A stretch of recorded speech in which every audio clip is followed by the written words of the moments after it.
আল্লাহ রাব্বুল আলামিন সূরা তাওবার 24 নম্বর আয়াতে বলছেন, 8টা জিনিসের চাইতে আল্লাহ এবং রাসূলকে তোমাদের বেশি ভালোবাসতে হবে। কয়টা বলেন, কয়টা? 1 নম্বর হলো 8টা শ্রেণীর চাইতে রাসূলকে আল্লাহকে বেশি ভালোবাসতে হবে।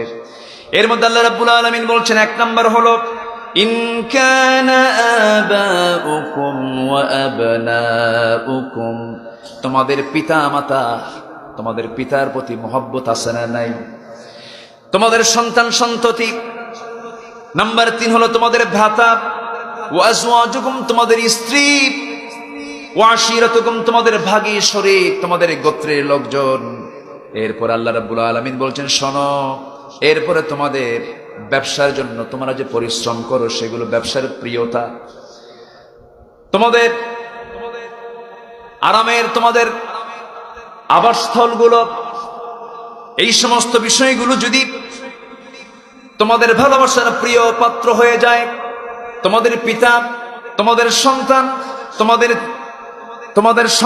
তোমাদের ভাই, তোমাদের স্ত্রী, তোমাদের গোত্র, তোমাদের সম্পদ, তোমাদের আবাসস্থলগুলো যদি আল্লাহ এবং রাসূলের চাইতে বেশি প্রিয় হয়ে যায়, আল্লাহর পথে জিহাদের চাইতে যদি বেশি প্রিয় হয়ে যায়, তোমরা অপেক্ষায় থাকো, আল্লাহর শাস্তি খুব নিকটে, আল্লাহর চূড়ান্ত ফয়সালা হয়ে যাবে। মানে আল্লাহ এই জায়গায় বান্দাকে সতর্ক করে বলছেন, শোনো, পিতার প্রতি যে টান, সন্তানের প্রতি যে টান, স্ত্রীর প্রতি যে টান, এরপরে গোত্রের প্রতি যে টান, সম্পদের প্রতি যে টান, এরপরে তোমাদের জন্য আমি যে সম্পদগুলো দিয়েছি, যে বাসস্থানগুলো দিয়েছি, এটার প্রতি যে টান, সকল টানের চাইতে বেশি টান থাকতে হবে আল্লাহ এবং রাসূলের জন্য। জোরে বলি সুবহানাল্লাহ। কার কথা? আসতে বলবেন না, কার কথা? আল্লাহর কথা। পিতার প্রতি টান থাকবে, ঠিক আছে, কিন্তু পিতাকে বেশি মহব্বত না আল্লাহকে মহব্বত? আসতে বলবেন না, পিতাকে না আল্লাহকে? মাকে বেশি মহব্বত না আল্লাহকে বেশি মহব্বত? সন্তানকে বেশি মহব্বত না আল্লাহকে মহব্বত? আল্লাহকে বেশি মহব্বত করতে হবে, ভালোবাসতে হবে। তবে হ্যাঁ, ভালোবাসলেই শুধু হবে না, ভালোবাসার বহিঃপ্রকাশ ঘটাতে হবে আনুগত্যের মধ্য দিয়া। ভালোবাসলাম, আনুগত্য করলাম না, সেই ভালোবাসার মূল্য আল্লাহর দরবারে নাই। ভালোবাসা আগে দরকার না আনুগত্য আগে দরকার? ভালো করে বলবেন সবাই। ভালোবাসা আগে দরকার না আনুগত্য আগে দরকার? আনুগত্য আগে দরকার। ভালোবাসা দিয়ে জান্নাত পাওয়া যাবে না শুধু। আল্লাহ রাব্বুল আলামিন ভালোবাসার কথা বলেন নাই। আল্লাহ রাব্বুল আলামিন খুব সুন্দর করে একটা পরিচিত আয়াতে বলছেন, যারা পারেন ঠোঁট মিলে আমার সঙ্গে বলুন, কুল ইন কুনতুম তুহিব্বুনাল্লাহা ফাত্তাবিউনি ইউহিব্বুকুমুল্লাহ ওয়া ইয়াগফির লাকুম যুনুবাকুম আল্লাহু গফুরুর রহিম। জোরে বলুন আল্লাহু আকবার। कि मोहम्मद से वफा तूने तो हम तेरे है, ये है जहाँ चीज है क्या लौह कलम तेरे है। मोहम्मद के যদি ভালোবাসো, ভালোবাসা পাবে আমার লৌহ কলম নবিবে তোমরা। মাটির পৃথিবীর সেকোন ছাড় সব পেয়ে যাবে। শর্ত হলো, কন্ডিশন হলো, রাসূলকে জীবনের চাইতে বেশি ভালোবাসতে হবে, আনুগত্য করতে হবে। ফাত্তাবিউনি, ইত্তেবা করতে হবে। ভালোবাসা দিয়ে যদি জান্নাত পাওয়া যেত, কাফেররাও রাসূলকে ভালোবাসা উপহার দিয়েছে। আমার রাসূলের আপন চাচা আবু তালেব ছিল, সেই লোকটা কাফের, কিন্তু জান্নাতি না জাহান্নামী। জাহান্নামী রাসূলকে মোহাব্বত করেছেন 16 আনা। এই আবু তালেবের ইতিহাস কার না জানা আছে? সবাই কম বেশি জানেন। আমার নবীজির সারাটা জীবনের বিশাল একটা সময় আবু তালেব তার সঙ্গে কাটিয়ে দিয়েছেন। নবুয়তি জিন্দেগির আগ পর্যন্ত তার সমস্ত সকল কিছুর ব্যবস্থাপনা করা, বিয়ের কার্য সম্পন্ন করা, ব্যবসা বাণিজ্য শেখানো থেকে শুরু করে ছোটকাল থেকে তাকে লালন পালন করা, এমনকি জেল পর্যন্ত খেটেছে আবু তালেব। এত কষ্ট করে আমার রাসূলকে বড় করেছেন সে আবু তালেব, যদিও একজন কাফের, কিন্তু নবীজির পক্ষে সারা জীবন কাজ করেছেন।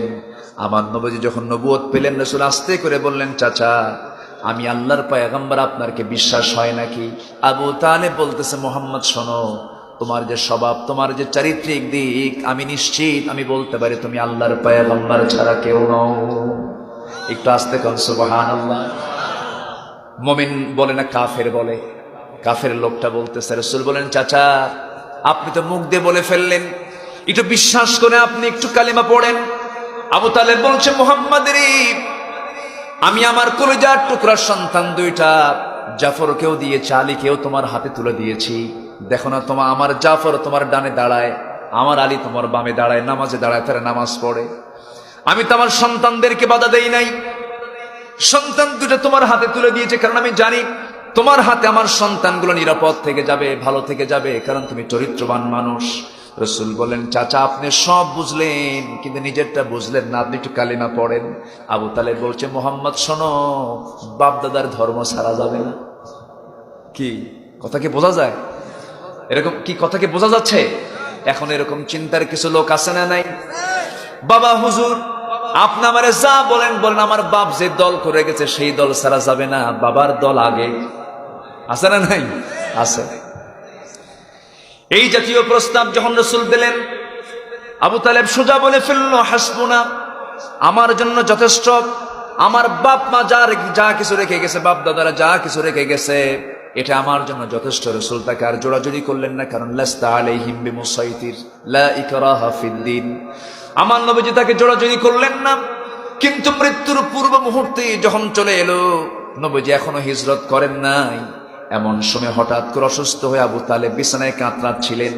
আমার নবীজি আস্তে করে তার শিয়রে বসে চোখের পানি ফেলতে ফেলতে বলছেন, চাচা আপনি আমাকে ভাষা শিখিয়েছেন, আপনি আমাকে ব্যবসা শিখিয়েছেন, আপনি আমাকে বিয়ে দিয়েছেন, আপনি আমার জন্য জেল পর্যন্ত কেটেছেন। ও চাচা, আপনি পুরো কালিমা পড়ার দরকার নাই, শুধু একটা বার বলবেন লা ইলাহা ইল্লাল্লাহ। এতটুকু আপনি বলবেন, আমি আপনার জন্য বেহেশতের জামিন হয়ে যাব। চাচা আমার নবীজি তাফসীর এসেছে, নবীজি তার বরকতি হাত মাথা থেকে পা পর্যন্ত ছুঁয়ে দিলেন। মাথা থেকে পা পর্যন্ত ছুঁয়ে দিয়ে আমার নবীজি বারবার বলছেন, চাচা পুরো কালিমা বলতে হবে না, আপনি আমার জন্য যা করেছেন আমি আপনার জন্য বেহেশতের জামিন হয়ে যাব। আমার নবীজি বারবার বলছিলেন আর হাতের ছোঁয়া লাগায় দিচ্ছিলেন। হাদিস এসেছে জাহান্নামীদের মধ্যে সবচেয়ে কম শাস্তি আবু তালেবের হবে, কারণ আমার নবীজির বরকতি হাত যে দিক দিয়ে ছোঁয়া লেগেছে সেই দিক দিয়ে জাহান্নামের আগুন স্পর্শ করবে না। কিন্তু জাহান্নামের ভিতরে এক জোড়া জুতা তাকে পরিধান করে দেওয়া হবে। আগুনের জুতা যখন তাকে পরিধান করে দেওয়া হবে, সেই জুতার টকবকে গরম ব্রেন পর্যন্ত টকবক করবে। বলা হবে, আবু তালেব সবচেয়ে শাস্তি কার বেশি হচ্ছে? আবু তালেব বলবে, আমার সবচেয়ে বেশি শাস্তি হচ্ছে। সে আবু তালেব দুনিয়া থেকে বিদায়ের পুরো মুহূর্তে রাসূল বললেন, চাচা একটাবার কালিমার স্বীকৃতি দেন। আবু তালেব বলল, মুহাম্মদ শোনো, আমার জোরাজুরি করে কোনো লাভ নাই, আমার ভাগ্যে কালিমা না, আমি কালিমা পড়তে পারবো না, বাপ দাদা ছাড়বো না। হেদায়েতের মালিককে আসতে বলবেন না, হেদায়েতের মালিকটাকে। এই জন্য আমরা প্রতি নামাজে প্রত্যেকটা রাকাতে বলি, সবাই বলেন ইহদিনাস সিরাতাল মুস্তাকিম সিরাতাল্লাযীনা আন'আমতা আলাইহিম গায়রিল মাগদুবি আলাইহিম ওয়ালাদ-দাল্লিন। জোরে বলি আমিন। আমরা হেদায়েত চাইবো কার কাছে? আসতে বলবেন না, কার কাছে? আল্লাহর কাছে। আবু তালেবের ভালোবাসা কোনো কাজে লাগলো না, কারণ তার আনুগত্য নাই, ইত্তেবা নাই। কিন্তু খাদিজার ভালোবাসাও কাজে লেগেছে, আনুগত্যটাও কাজে লেগেছে। কেন? আনুগত্য আছে যেখানে প্রকৃত ভালোবাসা আছে সেখানে। এই জন্য আল্লাহ রাব্বুল আলামিন বলছেন, বান্দারে তোর যে ভালোবাসাগুলো আছে সকল ভালোবাসার উপরে আমার ভালোবাসা তুই প্রাধান্য দিবি, নবীর প্রতি ভালোবাসা তুই প্রাধান্য দিবি, আনুগত্যকে তুই প্রাধান্য দিবি।